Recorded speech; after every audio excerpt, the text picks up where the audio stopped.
comment, en tout cas, on peut optimiser les processus en entreprise, quel que soit, s'il s'agit de métiers transversales ou de métiers cœur, celle de l'industrie.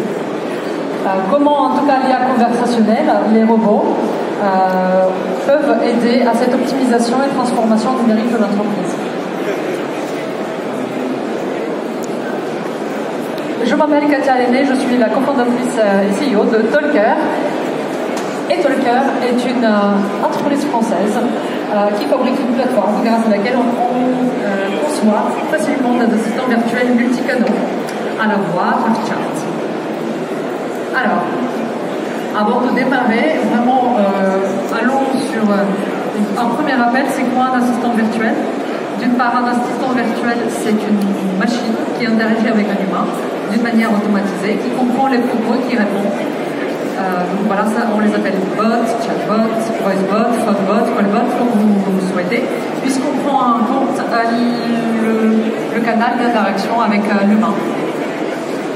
L'assistant virtuel, c'est rien d'autre qu'un assistant, un membre de votre équipe, puisqu'il va interagir avec vos différents publics, soit vos clients, soit vos salariés, pour aller chercher une information ou bien pour répondre à une question assez rapidement en temps réel.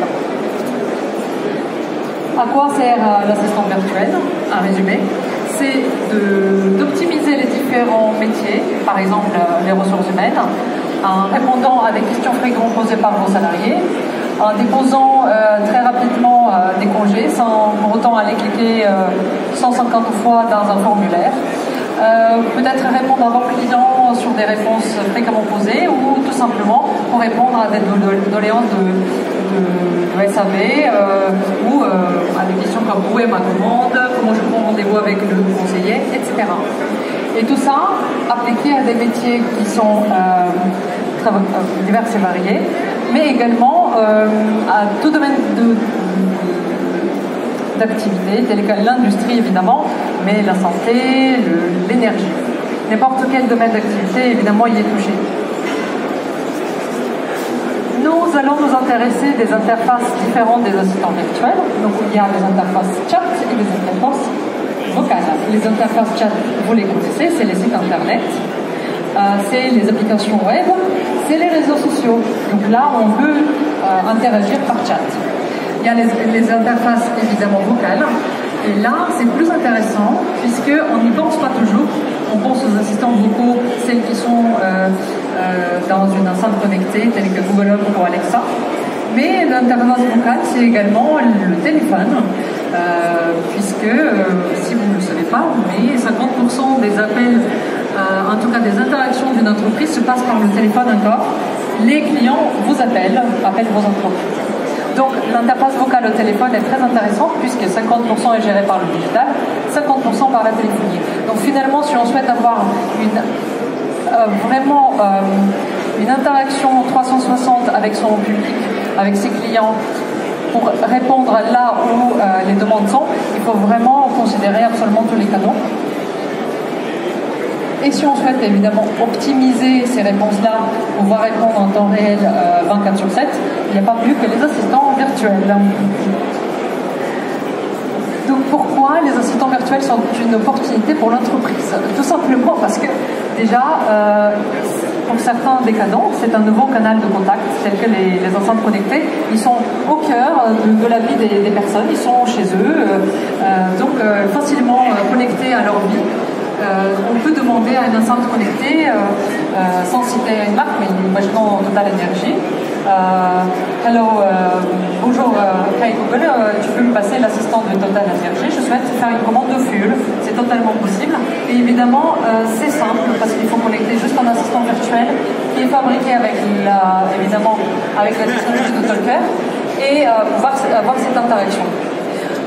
Pourquoi c'est aussi une opportunité, par exemple, pour le canal téléphonique? Tout simplement parce qu'aujourd'hui, vous avez des serveurs vocaux interactifs qui, une fois enregistré de machine, vous dit quand vous cherchez le service commercial, tapez 1, pour le service RH, tapez 2.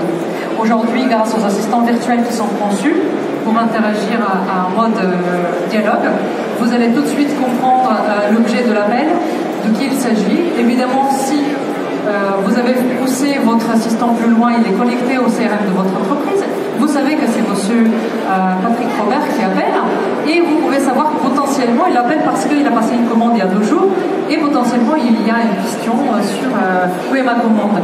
Donc finalement, l'interface d'interaction, elle est plus proche, immédiate, et évidemment 24/7.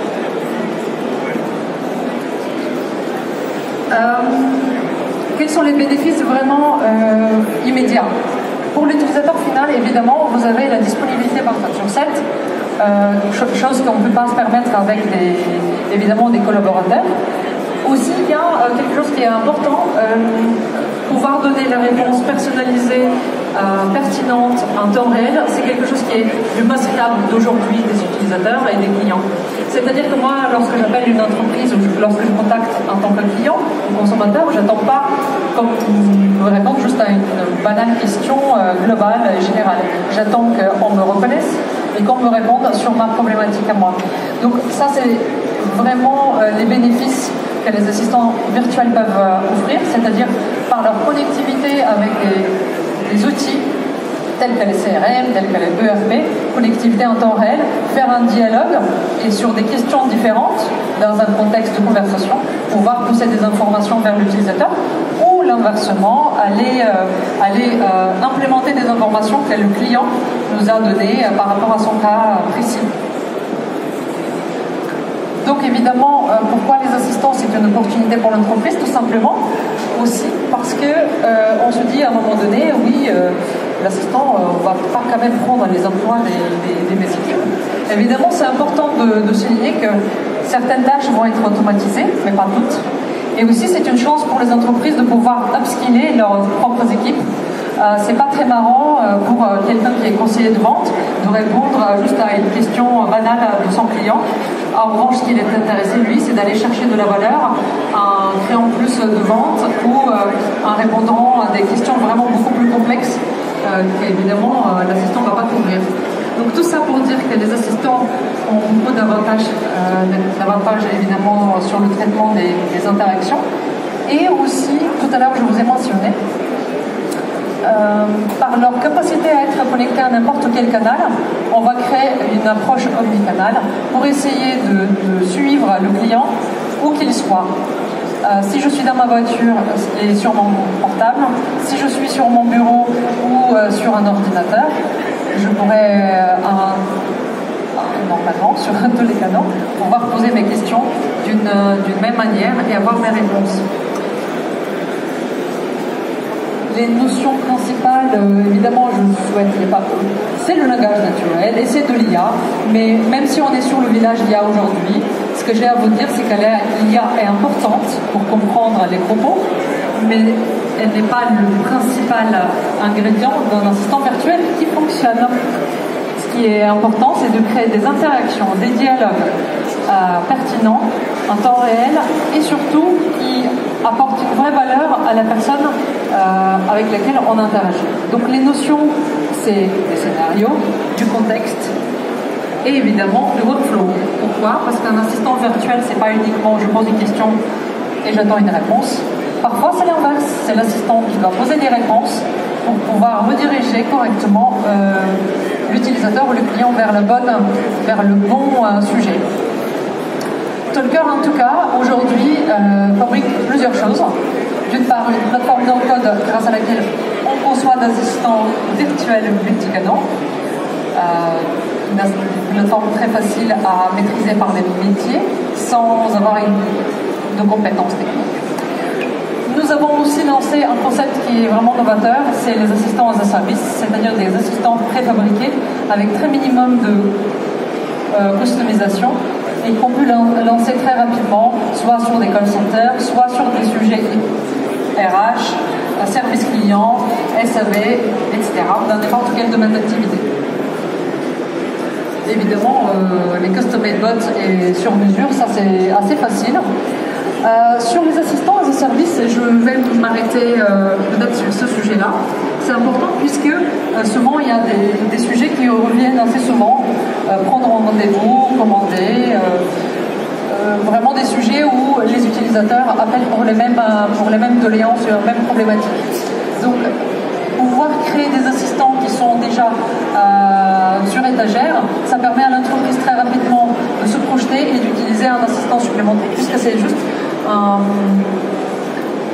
membre de l'équipe. Assistant virtuel, ce n'est pas pour nous une machine, c'est un membre de l'équipe qui permet d'augmenter en tout cas l'équipe existante. Les assistants virtuels, ils ont des fonctionnalités de base ou des fonctionnalités pour le pousser. Ce qu'on attend dans un premier temps, c'est répondre à n'importe quelle question, pousser n'importe quelle information, mais on peut aller plus loin, comme je l'ai dit tout à l'heure. C'est vraiment rentrer dans un process et aller soit prendre un rendez-vous, lancer une commande ou réserver une place de parking par exemple. Dans l'industrie, j'ai pris pour vous illustrer 2 cas d'usage client. On peut imaginer par exemple dans n'importe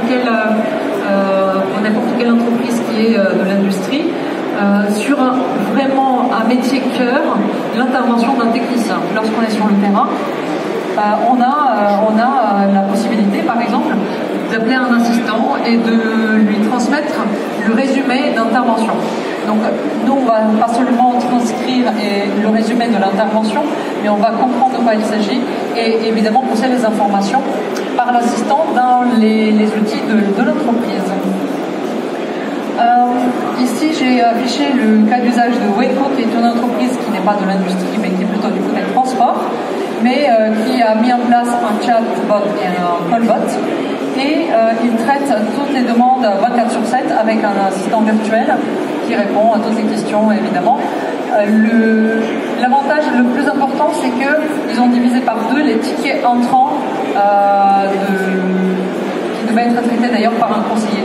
Donc ce qui est là intéressant, c'est de voir qu'on a non seulement l'amélioration de l'interaction et de la satisfaction client, mais aussi l'optimisation pour l'équipe qui va se voir diviser par 2 les tickets qui vont rentrer, c'est-à-dire aussi le temps de travail sur les différents dossiers puisqu'ils sont directement traités par l'assistant.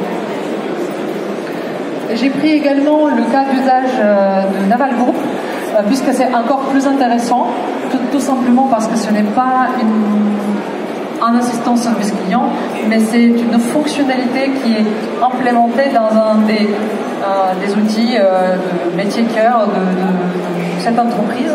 Et ça, c'est intéressant puisque en rajoutant une fonctionnalité d'interaction, on optimise aussi les outils existants fabriqués par cette entreprise.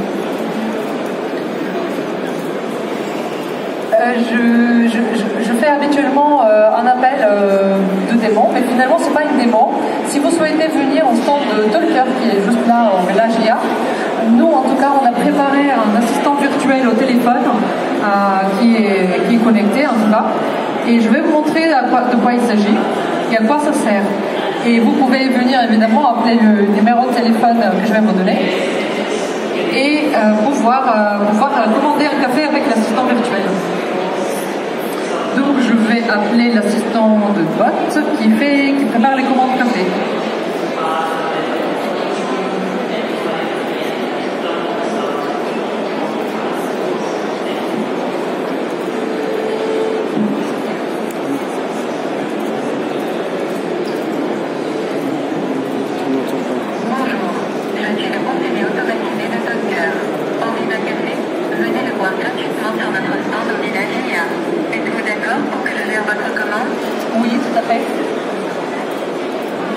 Mais avant tout, j'ai besoin de connaître vos goûts.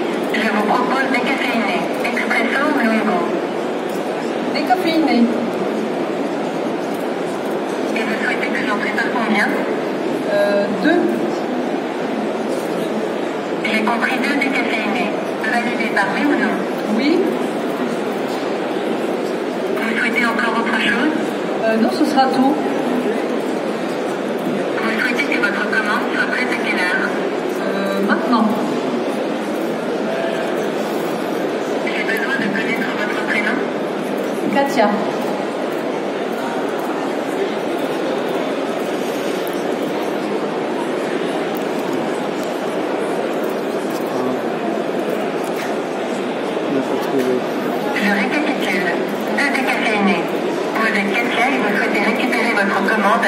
47. C'est bien. Oui, c'est ça.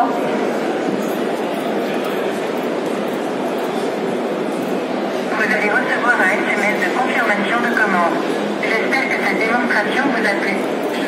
Sur notre stand 5G81. Au revoir. Au revoir. Oui, en effet, j'ai reçu un SMS. Je ne suis pas étonnée, mais en tout cas, ce bot, non seulement fait l'interaction, prend la commande, envoie évidemment en back-office ceux qui préparent la commande savent qu'il y a deux des caféinés qui sont pris, et ensuite gère les stocks si l'on en a envie. Mais écoutez, on m'a fait signe, c'est la fin de mon intervention déjà. Mais en tout cas, c'était très sympa de vous faire découvrir les assistants virtuels qui font plus qu'à répondre à certaines questions de FAQ. Merci beaucoup, à bientôt.